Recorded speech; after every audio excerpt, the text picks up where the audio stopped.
let's talk S2000s.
Driving an S2000 is quite like driving a Miata that quite never wants to shut up.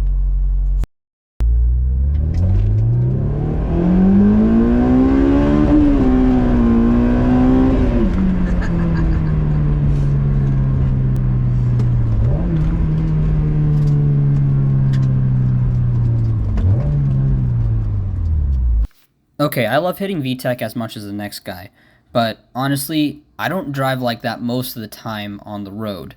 Well, at least that's just what I tell the cops. Anyways, this is what actually driving an S2000 looks like. Check this out. But if I'm driving normally, check this out.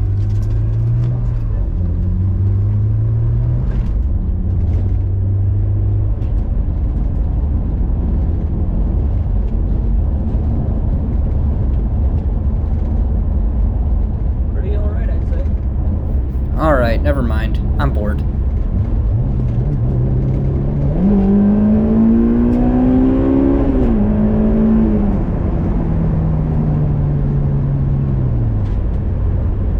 Okay, let's not go too crazy here.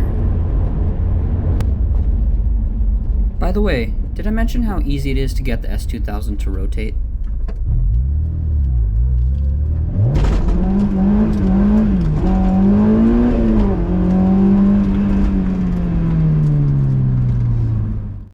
When I first drove my S2000, I could feel the difference immediately when I sat in the seat.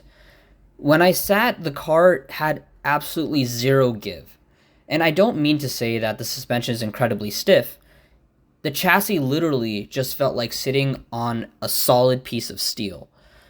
If you get into any other car, even if it has racing seats or anything like that, you can feel the chassis flex a little bit, not in a bad way, that's just how it's designed.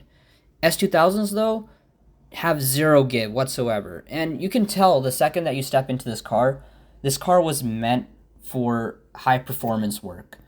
And it's a shame that a lot of people just leave them stock, in my opinion, because these cars have so much potential to do so much more, and the chassis just feels like something that's meant to handle 500-600 horsepower, in my opinion. And really, I think S2000s are happiest on the track.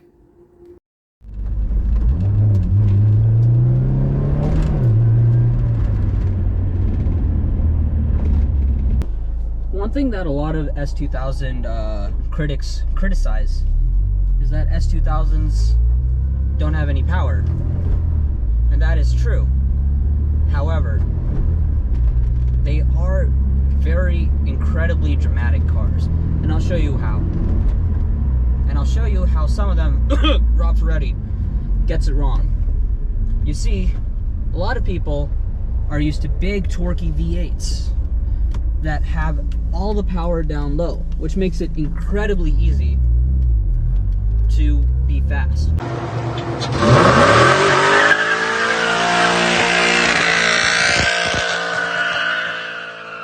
So check this out. Second gear, 12 miles an hour, I'm flooring it. Not that fast. Now, actually not now. That's a gonna start first gear and go immediately into second so I can show my point. All right, 10 miles an hour, second gear, floor it. Nothing, nothing, nothing, nothing. There we go. Now V10.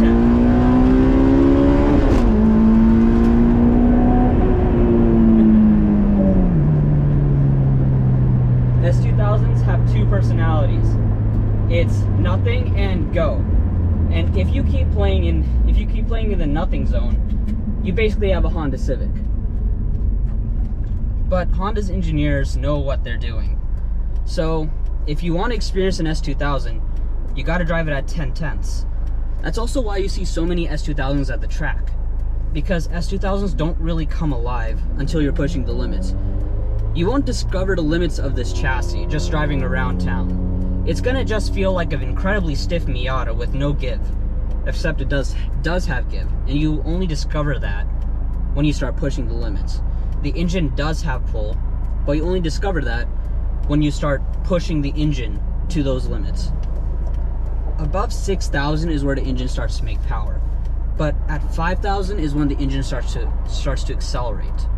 So if you keep that in mind, the S2000 suddenly becomes one of the best cars in the world. Another thing to say is, this car isn't perfect. It's beat up. It's got dings and scratches and imperfections everywhere. The engine leaks a bit of oil, and I misshifted. And the paint is in terrible condition. It's only thanks to the California sun that this car is rust-free. But that said,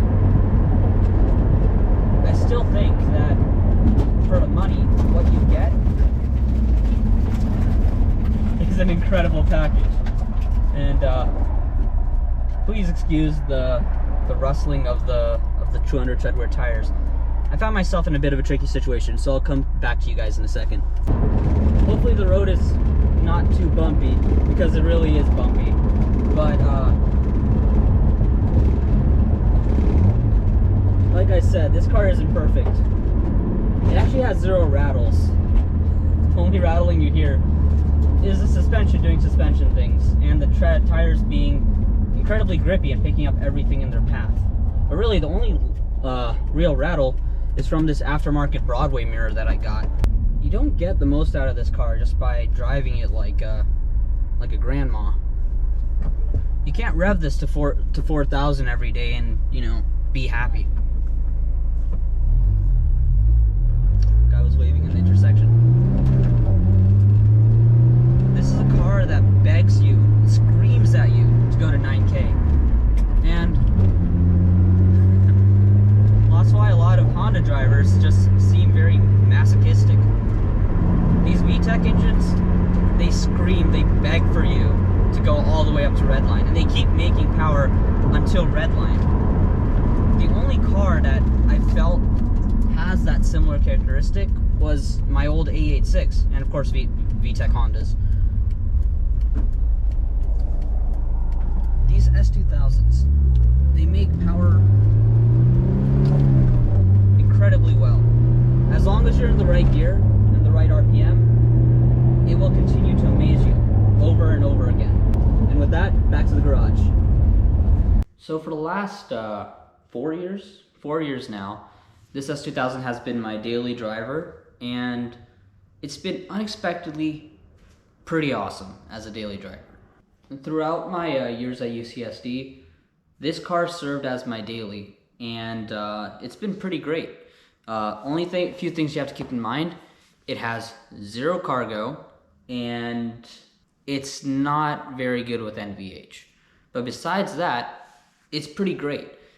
It's incredibly reliable. It's actually more reliable than my dad's BMW, and it's really not given me any issues, except for when I first bought it. When I first bought this car, it had an engine failure, and that was totally my fault, because as a newbie S2000 driver, I did not check the oil on this for a month. And not knowing the condition of the oil beforehand and just driving it as is, I broke the engine, and that was a $5,000 mistake. and thankfully the engine's rebuilt. It's got a new engine now. It's been partially rebuilt. It's got AP2 valve retainers and keepers, so it's incredibly reliable there, and I can rev it to 9K as much as I want. But that's the one caveat about S2000s. Make sure to check your oil, and this is a habit I've continued for every single car I own. Every other fuel fill up, I check the oil and make sure that it's at the top, because this car gave me basically oil trauma. Now, most of YouTube won't want to let you know this, but this is what most S2000s look like in real life. They're not pretty. They're beat up. They have scars. They have dings. My S2000 has had foggy headlights for 4 years, and I've just neglected this last year because I've gone off to Michigan. So all I've literally done is just add oil and just kept running it as is. The paint is bad. Everything about it is in pretty rough shape. Some rubbers are not sealing as good as they should. The only reason this car isn't rusty is because it's in California, and even then there's not a speck of rust underneath it because this car is mostly aluminum. I haven't done any big upgrades yet, and the upgrades I have done I'm about to tell you. So in my opinion, the S2000 where it is right now is perfectly balanced as is. It doesn't have very many upgrades. It has white line front sway bar. It's got Swift Spec R springs on stock dampers, and it has 200 treadwear 255 tires all the way around. And in addition, it's got an LHT master cylinder brace, and that's about it. Really no other mods. And oh yeah, except it has a intake mod done to it, so that way you get the most out of the stock intake. But other than that, this is pretty much stock. This is what you would get if you took an S2000 from the factory and decided, I want to go to the track. What do I need to do? And this is what you would get. I got incredibly lucky with this car because I got this at the bottom of the depreciation curve around 2018. I paid $9,000 for this car. Nowadays, this car would probably be worth 14 or 15K simply because it's a clean title car. And most cars around that price range anyways are salvage title, but they are a bit cleaner than this. The only maintenance I've really done to this car so far is just oil. It's just oil, coolant, brakes, all the consumables. But really I haven't had to do anything extra outside of that. The TCT even is stock, so it's been pretty good to me. With that said, let's get into the interior of the car.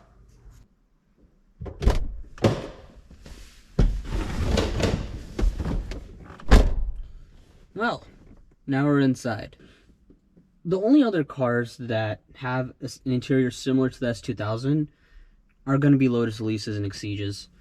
This car is so driver focused that the passenger literally has nothing. On my side of the car, I have literally everything I need. I can keep the radio closed as long as I turn it on. I can control the volume. I can control the channel right here.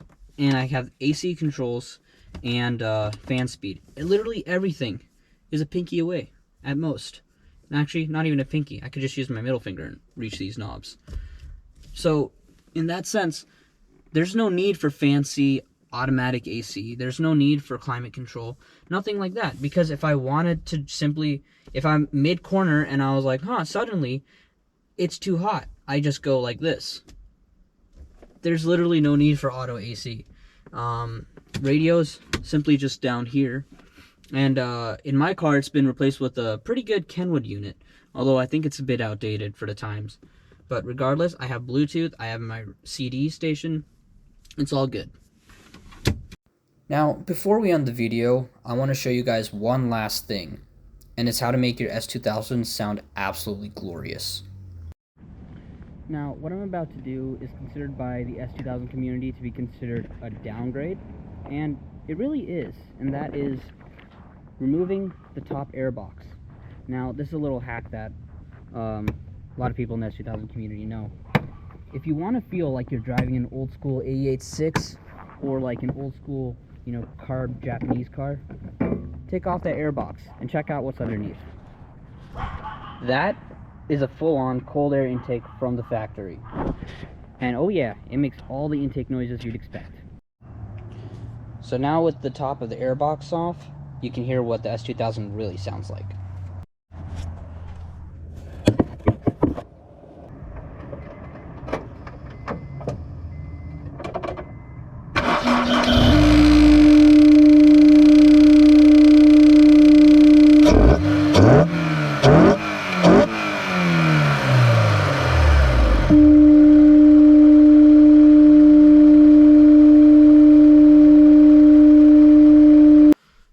So when it comes to S2000 ownership, the main thing is basically just cargo space, honestly. There's really no like reliability issues except for watching the oil, which is kind of, common sense. You have a high compression engine that revs to 9,000 RPM, watch the oil a little bit. But besides that, no reliability issues, just fill up the tank. I mean, fuel economy is not as good as I'd like. It's like 22 mpg, and I have to use premium fuel. But I mean, you got a sports car, what do you expect? Besides that, it's really cargo space. But one thing that a lot of people don't talk about when it comes to sports car ownership is your mindset kind of changes around transport and cars. Now, what I mean by that is your passenger seat is no longer just a seat. That's your extra cargo space. Your trunk, plenty big enough for everyday groceries for a single person, or maybe even two. I used to haul groceries in this for my parents when I was on the way back from college. So it's absolutely feasible for you to drive an S2000 basically as a single person. Now, regarding my life situation, regarding how I was able to daily my S2000, full disclosure, I was living with my parents through the majority of my undergrad years.